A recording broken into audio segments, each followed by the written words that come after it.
मित्रों, ये कहानी है एक ऐसे जिज्ञासु साधक की जिसने ओम नाम का जाप करते करते आत्मिक शक्तियां तो प्राप्त कर ली, पर उसे अब भी एक अधूरी तलाश थी, परमात्मा की तलाश। दीक्षा लेने के पहले ओम नाम का जाप करता था और उससे मेरे अंदर सिद्धियां आ गई थी, जिसके कारण मेरे को जितने भी धर्म गुरु हैं सबके पास मैं गया था। मेरे को तलाश थी, परमात्मा को पाने की तड़प थी। वो उत्तर प्रदेश का रहने वाला एक सीधा साधा युवक था। नाम था दीपू दास। वो सिद्धियां पा चुका था, लेकिन सच्चा चैन नहीं मिला था। परमात्मा की तड़प में उसने अनेक संतों, बाबाओं और महंतों के दरवाजे खटखटाए, पर शास्त्रानुकूल साधना कहीं नहीं मिली। उसका मन व्याकुल हो गया, आत्मा रोने लगी। और फिर एक दिन कुछ ऐसा हुआ जो दीपू दास ने कभी सोचा भी नहीं था। एक दिव्य पुरुष, संत रामपाल जी महाराज जैसे आसमान से उतरते हैं, दीपू दास के लिए एक अर्थी तैयार करते हैं और फिर उसे दिखाते हैं ज्योति निरंजन यानी काल ब्रह्म का भयावह रूप, जिसे देख दीपू दास के होश उड़ जाते हैं। लेकिन वहीं से उसकी सच्ची आध्यात्मिक यात्रा शुरू होती है, जब संत रामपाल जी महाराज उसे पूर्ण परमात्मा का साक्षात्कार कराते हैं। और मैं सबसे पहले रो रहा था, परमात्मा। मैं अपनी सिद्धि से देख रहा था कि पूरी पृथ्वी पे कोई भी गुरु नहीं है, धर्म गुरु, जो कबीर साहब के द्वारा बताए हुए मार्ग को बता सके। रामपाल जी महाराज आसमान से सीधे उतरे, हाथ में कुल्हाड़ी पकड़े थे और मेरे से मैं उनको देखते ही जैसे मैं जड़ हो गया और स्टैचू बन गया और मेरे हाथ पैर शरीर सब बंद गया और आंखें खुली हुई थी और ऐसे बंद गया। फिर मैं देखता हूँ कि वो बोलते हैं, दूध की जैसा प्रकाश निकल रहा था। उनके सभी अंगों से सफ़ेद कुर्ता पजामा पहन रखा था, सफ़ेद शरीर से सारा प्रकाश निकल रहा था। उनकी उपस्थिति में मेरे को दीवाल का कोई पर्दा नहीं था, सारा आर पार दिखाई दे रहा था। वो बोलते हैं कि तू नहीं जाएगा बांस काटने। मैंने कहा मेरे को बहुत दिखाया। फिर बोले काल देखेगा कैसा होता है। मैंने कहा हाँ देखूंगा। उनकी जो आकृति होती है वो इनविजिबल होती है, तुरंत ही जैसे एक बहुत बड़ा तालाब जैसा होता है, उसमें से कचड़ा खून खच्चड़ ऐसे भरा पड़ा रहता है, उसमें से एक बहुत भयंकर आकृति निकल के आती है सामने। अब तो क्या हुआ उसके बाद? कैसे नाम उपदेश लेने के बाद एक के बाद एक चमत्कार होते चले गए? और क्या सच में दीपू दास को उस परमात्मा का दर्शन हुआ जिसकी तड़प में वो रोया करता था? जानिए पूरी सच्चाई दीपू दास की जुबानी, सिर्फ इस वीडियो में। सर क्या नाम है आपका? दीपू दास। सर कहाँ से आए? मैं उन्नाव जिला और उत्तर प्रदेश से आया हूँ। सर संत रामपाल जी महाराज से नाम दीक्षा लेने से पहले क्या भक्ति साधना करते थे आप? सर मैं संत रामपाल जी महाराज से नाम दीक्षा लेने के पहले ओम नाम का जाप करता था और उससे मेरे अंदर सिद्धियां आ गई थीं, जिसके कारण मेरे को जितने भी धर्म गुरु हैं सबके पास मैं गया था। मेरे को तलाश थी, परमात्मा को पाने की तड़प थी। मैं सबसे पहले दिव्य ज्योति जागृति संस्थान आशुतोष महाराज के पास गया। वहाँ भी देखा, वहाँ भी उनके अंदर भी कोई पावर मेरे को नहीं लगा। मैंने कबीर सागर, साखी, शबद रामायणी, अनुराग सागर, बीजक सब कुछ पढ़ रखा था। गुरु नानक देव की वाणी, गीता जी को सबको पढ़ रखा था। उसके आधार से कोई भी ऐसा संत मेरे को नहीं दिखा जो शास्त्र के आधार से भक्ति बताता हो। उसके आधार से फिर मैं उसी की तड़प में, परमात्मा की तड़प में निरंकार वाले के पास गया। वहाँ भी मांस वास खाते हैं, पैर छूते हैं एक दूसरे को, और ऐसा देख के कि कबीर साहब ने ऐसा तो कहीं भी नहीं किया है, ना बोला ऐसा, तो वहाँ भी मैं लौट के आ गया वापस। उसके बाद में मैं राधा स्वामी, धन सतगुरु, उनमें भी 1.5 साल तक रहा और 5 नाम का जाप किया। वहाँ भी कोई भी फ़ायदा नहीं मिला। फिर मेरी शादी हो गई 2011 में। तो मैं रो रहा था, बैठा बरामदे में बैठा और कुर्सी पे बैठा था और मेज़ पे रो रहा था, परमात्मा। मैं अपनी सिद्धि से देख रहा था कि पूरी पृथ्वी पे कोई भी गुरु नहीं है, धर्म गुरु, जो कबीर साहब के द्वारा बताए हुए मार्ग को बता सके। मेरे को सब चीज़ दिखती थी, पूरी पृथ्वी एक ग्लोब की तरह जैसे ऐसे दिखती थी, फिल्म की तरह। उसमें सब कुछ मैं सब देख रहा था। मेरे को ऐसे ही अचानक मैं रो रहा था, तड़प रहा था परमात्मा के लिए। मेरा मनुष्य का जीवन बर्बाद हो जाएगा, शादी भी हो गई, और ऐसा ही सोच रहा था कि कबीर साहब जो गुरु जी हैं अपने संत रामपाल जी महाराज हमारे, वो आसमान में मैं ऊपर की तरफ देखा और मेरे नाते रिश्तेदार 3 दिन हुआ था, वो पल्ली पे ही बैठे थे। जब शादी के तीसरे दिन मैं ऐसे तीसरे दिन सोच रहा था कि संत रामपाल जी महाराज आसमान से सीधे उतरे, हाथ में कुल्हाड़ी पकड़े थे और मेरे से मैं उनको देखते ही जैसे मैं जड़ हो गया और स्टैचू बन गया और मेरे हाथ पैर शरीर सब बंद गया और आंखें खुली हुई थी और ऐसे बंद गया। फिर मैं देखता हूँ कि वो बोलते हैं मुस्कुरा के मेरे से, दीपू चलो मैं तुम्हें बांस काट के देता हूँ। मैं उनको देख के मैं बोला, मुंह से नहीं बात हो रही थी, मैं बंद गया बिल्कुल जैसे, और वैसे मतलब हृदय हृदय से बात हो रही थी। बोले चलो तुम्हें मैं बांस काट के देता हूँ। मैंने कहा यार मैं जैसे अपने मित्र से बात कर रहा हूँ, उनके शरीर से श्वेत यानी दूध की जैसा प्रकाश निकल रहा था। उनके सभी अंगों से सफ़ेद कुर्ता पजामा पहन रखा था, सभी शरीर से सारा प्रकाश निकल रहा था। उनकी उपस्थिति में मेरे को दीवाल का कोई पर्दा नहीं था, सारा आर पार दिखाई दे रहा था। वो बोलते हैं कि तू नहीं जाएगा बांस काटने? मैंने कहा मैं नहीं आपके साथ जाऊंगा, आपको मैं नहीं जानता हूँ। उनके आने से मेरे को डर वर सब भग गया था, आनंद आ रहा था, प्रफुल्लता थी मन में, उल्लास था। और वो जा रहे थे बांस काट के लाए और वो अर्थी बना रहे थे मेरे घर के पीछे में। मैं बोला ये क्या कर रहे हो आप? तो वो बोले देखते रहो। मैंने उनसे हंस के कहा कि अच्छा वो दादी बीमार है ना प्रमोद की हमारे मोहल्ले में, इसीलिए उनको ले जाने के लिए आए हो आप? चलो ले जाओ, वो अंधी है बेचारी को बहुत दुख है, दिखाई भी नहीं देता है, ले जाओ उनको। तो वो गुरुजी हंस के बोलने लगे, संत रामपाल जी महाराज कहने लगे नहीं उनका नंबर नहीं है, अब तुम्हारा नंबर है। मैं बोला नहीं मैं अभी नहीं जाऊंगा, अभी माँ बाप की सेवा भी नहीं की है और ना ही अभी मेरी तो 3 दिन शादी का हुआ है, बाद में आ जाना, ऐसे करने लगा। तो परमात्मा ने मेरे को समझाया, सदगुरु देव जी ने मेरे संत रामपाल जी ने मेरे को समझाया कि संसार में क्या देख के तू खुश हो रहा है, यहाँ संसार में कोई भी अपना नहीं है, चल तू मेरे साथ में परमात्मा की भक्ति कर। मैं उनको पहले कभी भी जानता भी नहीं था कि ये कौन संत हैं, कहाँ रहते हैं, उनके बारे में मेरे को कुछ भी जानकारी नहीं थी। उसके बाद में संत रामपाल जी महाराज से मैंने प्रश्न किया कि आप क्या काल के दूत हो? बोले नहीं, क्योंकि मैंने कबीर सागर ये सब पढ़ा था, उसी के आधार से मैंने बोला कि आपके काल के दूत हो?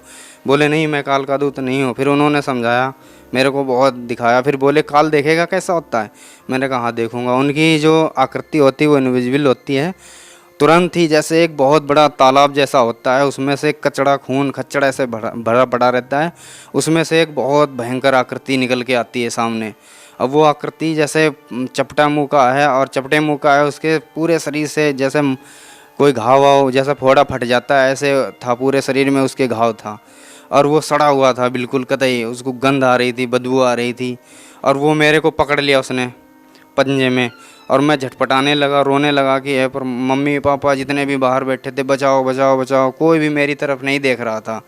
उसके बाद मैं उनसे जब कह लिया कि नहीं बचा रहे हैं, मैं आंसुओं की धार थी, कोई भी मेरी तरफ देख नहीं रहा था और मेरे को दबा रहा था, वो हड्डियां चटक रही थी, आंसुओं की धार बंधी हुई थी। तभी मैंने कहा, जितने भी भाई हमारे बुआ मामा फुप्पा लगते थे सबसे कह लिया, मगर किसी ने मेरी तरफ ध्यान नहीं दिया। तभी तक मैंने देखा कि वो जिससे मैं कह रहा हूँ बचाओ पूरे गांव वालों को, उसका इतना बड़ा पंजा है, उसमें सबको पकड़ रखा है खाने के लिए।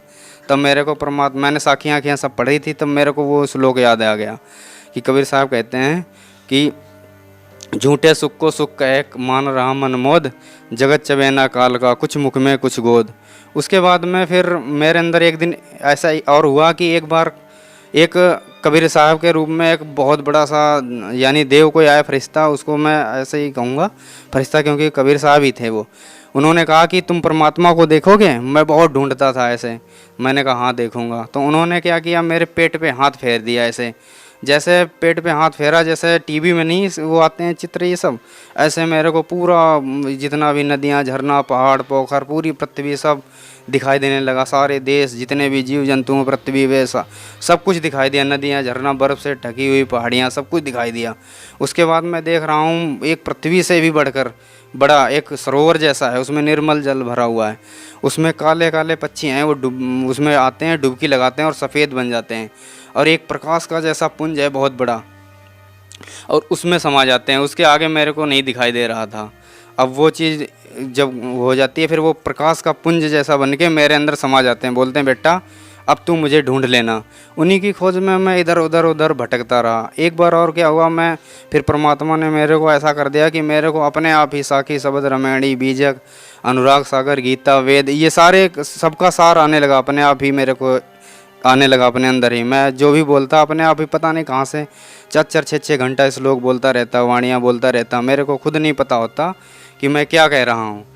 तो उसके बाद में एक दिन क्या हुआ, मैं कि उसमें खेत में 4 घंटा कबीर साहब की साखियाँ कह के आया, खेत में लेटा ही था कि तुरंत ही मेरी आंखें ऐसे खुली की खुली रह गईं।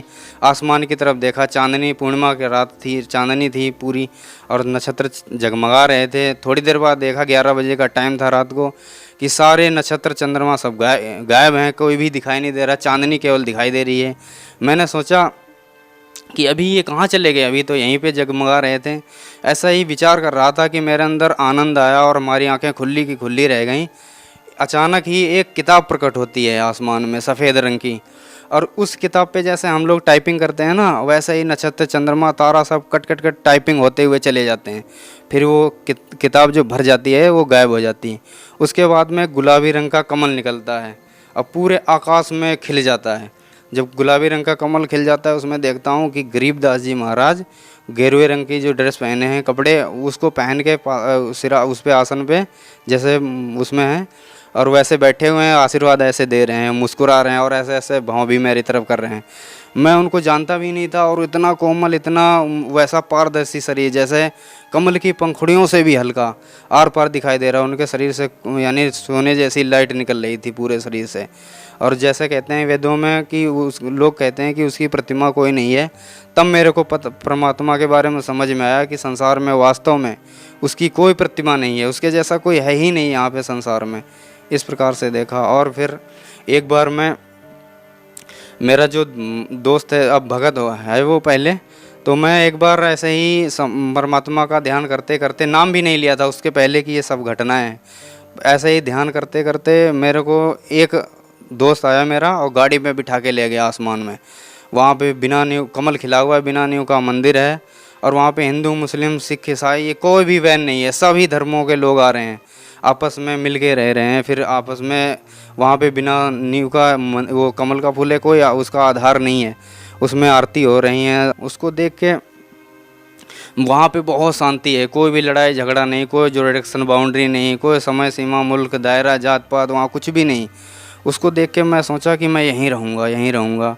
वो थोड़ी देर बाद मैं वहाँ घूमता फिरता रहा, तो थोड़ी देर बाद वो लड़का बोला कि चलो तुम्हारा यहाँ काम ख़त्म, नीचे जाओ। मैं बोला नहीं नहीं, मैं नहीं जाऊँगा। ज़बरदस्ती वो करने लगे, 4-5 आए, मेरे को ज़बरदस्ती भेजने लगे नीचे। जैसे ही मेरे को ज़बरदस्ती नीचे भेजने लगे, मैंने कहा अच्छा भेज तो रहे हो नीचे, मगर मेरे को यहाँ का पानी पी लेने दो। जब मैंने कहा पानी, कोई पात्र दो ऐसे, तो उन्होंने मेरे को जो चलनी होती है जिसमें आटा वाटा निकाला जाता है वो देते हैं। वो नल में लगाता हूँ तो सारा पानी नीचे चला जाता है। मैं सोचता हूँ कि अरे यार तुम मेरे को मूर्ख बना रहे हो, उनसे कह रहा हूँ, और ये तो इसमें तो पानी रुकेगा भी नहीं, ये तो सारा नीचे चला जाएगा।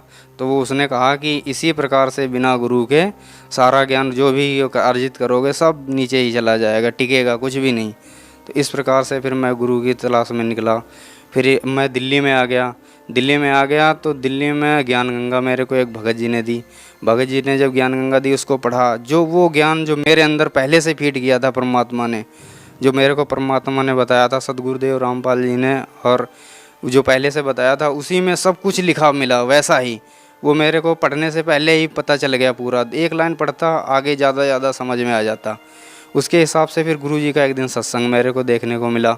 जब सत्संग देखा तो गुरुजी उत्साह के साथ और खूब जोश से परमात्मा की वाणी को बता रहे थे।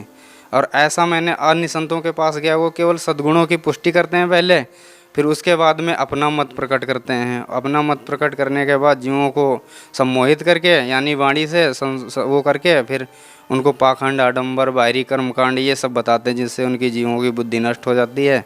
और उसके बाद में काल का ये सब पाखंड, आडंबर ये सब है, फिर जीव के अंदर आशाएं, इच्छाएं, तृष्णाएं और ये भोग विलास के प्रति इच्छा ये सब जागृत होती है, और उनके पास कुछ भी नहीं है, इसीलिए उनको कोई लाभ नहीं होता है।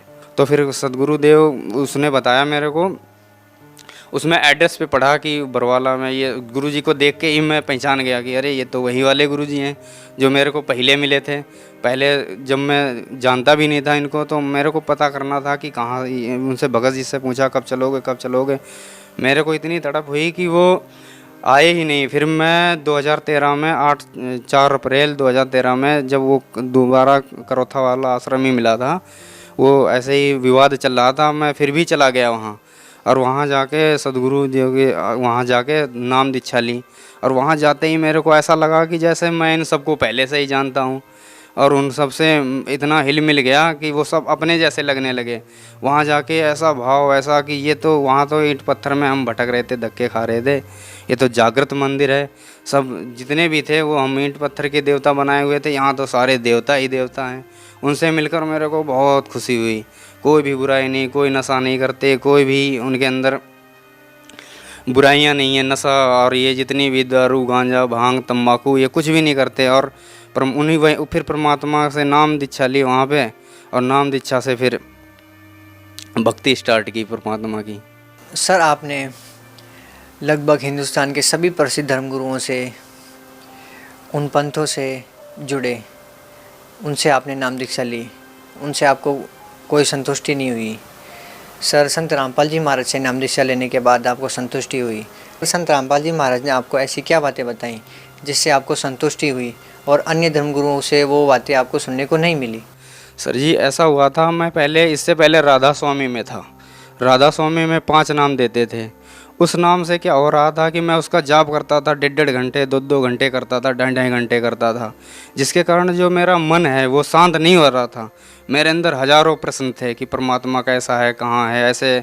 और उसमें क्या है कि वो बता रहे थे कि परमात्मा ज्योति है, और निराकार भी बताते थे परमात्मा ज्योति और नाद के रूप में सब कण कण में विद्यमान है।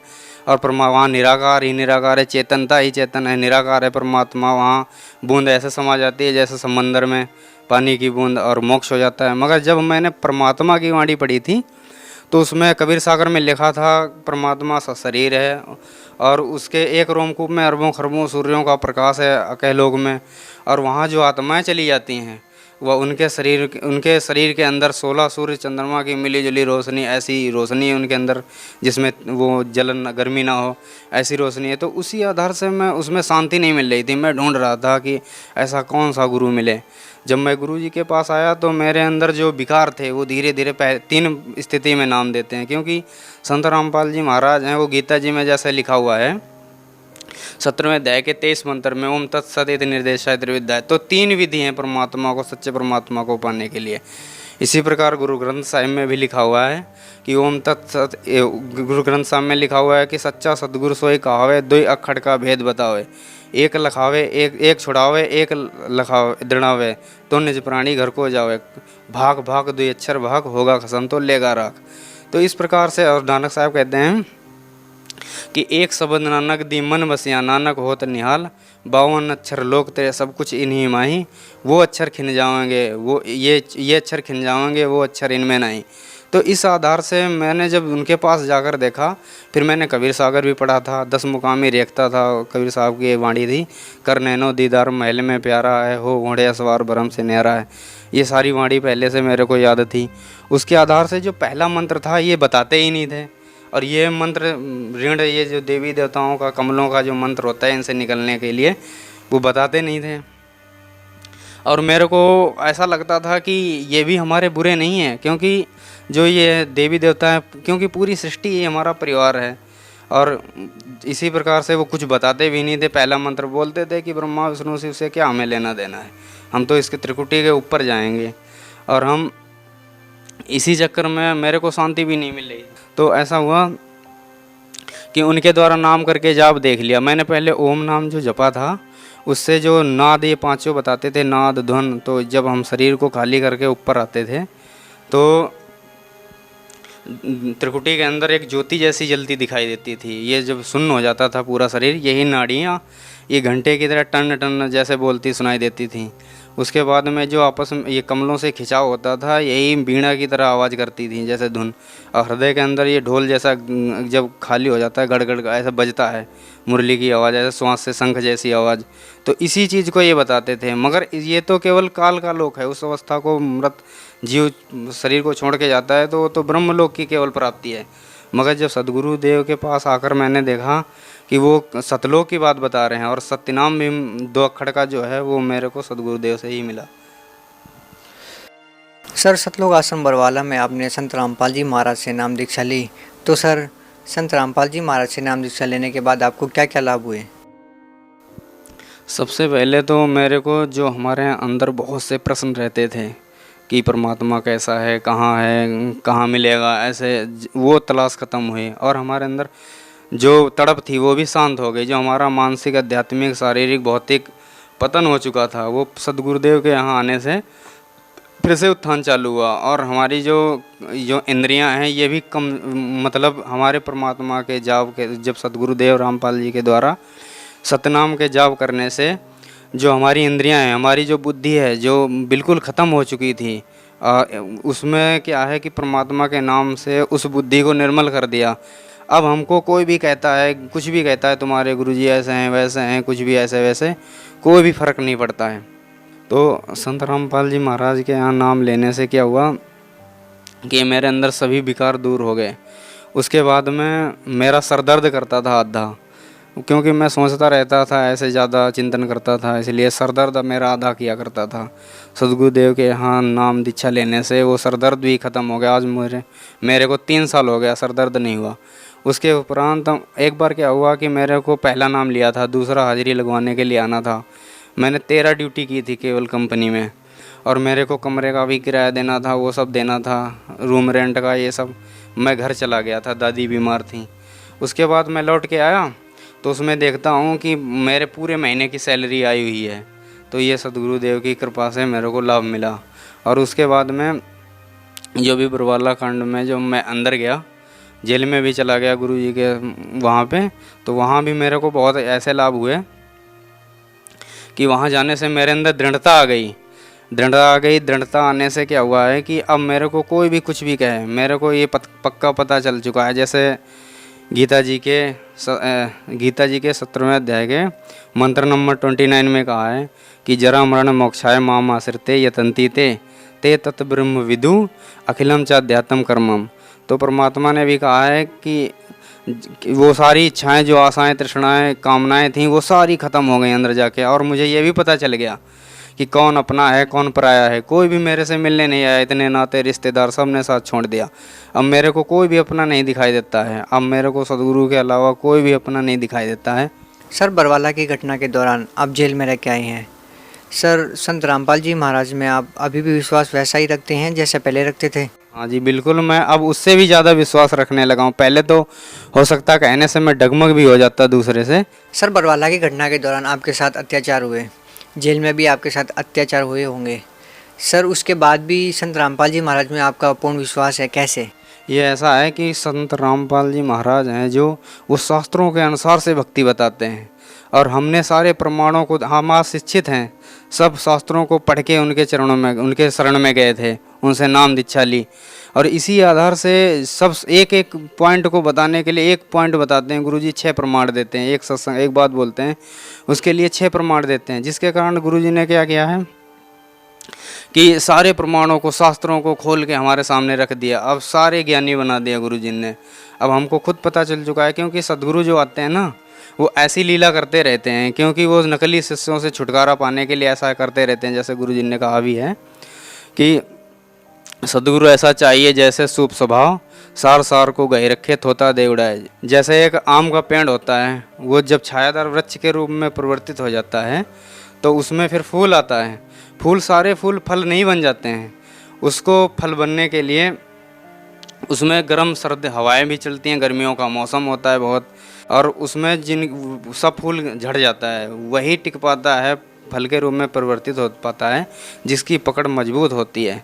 उसके बाद में वो, उसके अंदर जब मजबूत हो जाता है तो डालियाँ अपने आप झुक जाती हैं नीचे, और फिर उस फल के अंदर मिठास आ जाती है, और फिर पकता है, फिर उसके अंदर मिठास आती है। इसी प्रकार से हम जब सदगुरु के ऊपर दृढ़ता रखेंगे, और हम सब शास्त्रों को देख सुन के और पढ़ के तब आए हुए हैं सदगुरु की शरण में, अब हमें सब विश्वास हो चुका है कि हम यहाँ, क्योंकि हमारी वृत्ति अभी भी नाते, रिश्ते, परिवार, इन्हीं में सब में अटकी हुई थी, और हम बहुत परिवार में इसी में उलझे रहते थे सभी लोग।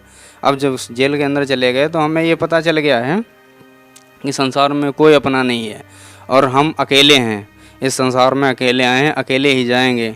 इसीलिए अब हमें कोई चिंता नहीं है। अब हमें ये पक्का विश्वास हो चुका है कि अब हमारा मोक्ष पक्का हो चुका है। सर, जो लोग संत रामपाल जी महाराज से जुड़ना चाहते हैं वो संत रामपाल जी महाराज से कैसे जुड़ सकते हैं? अब साधना चैनल पे सदगुरु रामपाल जी का सत्संग आता है 7:40 से 8:40 तक, उस पे आता है। उसमें जो अंडरलाइन नीचे लिखा हुआ आता है उसको जो उनसे जुड़ना चाहते हैं वो अपने उसमें नोट करें। और उनके जगह जगह पे वो ब्रांचें खुल चुकी हैं, जगह जगह पे अपने नज़दीकी उस भगत से संपर्क करके और वहाँ पे जाएं और नाम दीक्षा लेके अपना मनुष्य जीवन का प्रथम जो उद्देश्य है वो कल्याण करवाएं अपना मानव जीवन का, और सत्यलोक में चलें भक्ति करके। सर, उन श्रद्धालुओं को नाम दीक्षा तो मिल जाएगी, लेकिन सर संत रामपाल जी महाराज का आशीर्वाद कैसे मिलेगा? सर, संत रामपाल जी महाराज के आशीर्वाद से तो ठीक होते हैं, तो क्या सर संत रामपाल जी महाराज की नाम दीक्षा से भी श्रद्धालु ठीक होते हैं? ऐसा है, जो नाम है ना वो सदगुरु देव जी का जो नूरी शरीर जो गुरु होता है वो कोई शरीर नहीं होता है, गुरु शब्द होता है। तो इस प्रकार से जो परमात्मा है, जैसा नहीं शब्द रूप में सारी जगह में है परमात्मा, जो सदगुरु देव हैं वो हर जगह पे हैं जी, ऐसी कोई भी जगह नहीं है जहाँ वो नहीं है। इसलिए इस चीज़ की ना चिंता करके नाम लें, उन्हीं के द्वारा बताए हुए मार्ग उन्होंने ही आदेश दे रखा है, और उनका आशीर्वाद सबके साथ में है। और वहाँ पे नाम जाके उनको वो सारे लाभ मिलेंगे जो पहले मिलते थे, जिनके द्वारा वो शब्द रूप में सब जगह विराजमान है, सर्वत्र वो हैं वहाँ पे, क्योंकि परमात्मा शब्द स्वरूपी ही है। सर, संत रामपाल जी महाराज किस धर्म को श्रेष्ठ मानते हैं? सर, हिंदू धर्म को, मुस्लिम धर्म को, सिख या ईसाई धर्म को? सर, संत रामपाल जी महाराज समाज को किस धर्म की ओर लेके जाना चाहते हैं? सर, इसमें यह है कि हमारे गुरुदेव जी ये बताते हैं कि हम हिंदू, मुस्लिम, सिख, ईसाई, बौद्ध, जैन, संगम, जेवड़ा, दरवेश, ब्राह्मण होने से पहले हम एक इंसान भी हैं। तो उन सब चीज़ें तो बाद में आती हैं। हमारे गुरु जी कहते हैं जीव हमारी जाति है, मानव धर्म हमारा, हिंदू, मुस्लिम, सिख, ईसाई धर्म नहीं कोई न्यारा। वो सच्चे मानवता की, सच्चे समाज की नींव रखना चाहते हैं, और वो समाज से बुराइयों को दूर करना चाहते हैं। सभी के अंदर सोए हुए देव तत्व को जगाने के लिए वो आए हुए हैं, और ऐसा वो कर भी रहे हैं। सर, यहाँ पे एक हैरान करने वाली बात देखने को मिलती है कि बरवाला की घटना के बाद भी संत रामपाल जी महाराज जी के समर्थकों की संख्या दिन ब दिन बढ़ती जा रही है, दुगनी होती जा रही है। सर, क्या कारण है इसका? वो ऐसा है क्योंकि आज सब शिक्षित समाज हैं। अब हम लोगों का ध्यान बांटने के, पब्लिक का ध्यान बांटने के लिए लोगों ने मीडिया के द्वारा ऐसा वैसा है, वहाँ फलाना धमाका, वहाँ कुछ भी नहीं मिला और जनता को बरगलाया। मगर आज सभी लोग पढ़े लिखे हैं और उनके सत्संग भी सभी ने सुन रखा है, एक ना एक दूसरे से सभी जुड़े हुए हैं।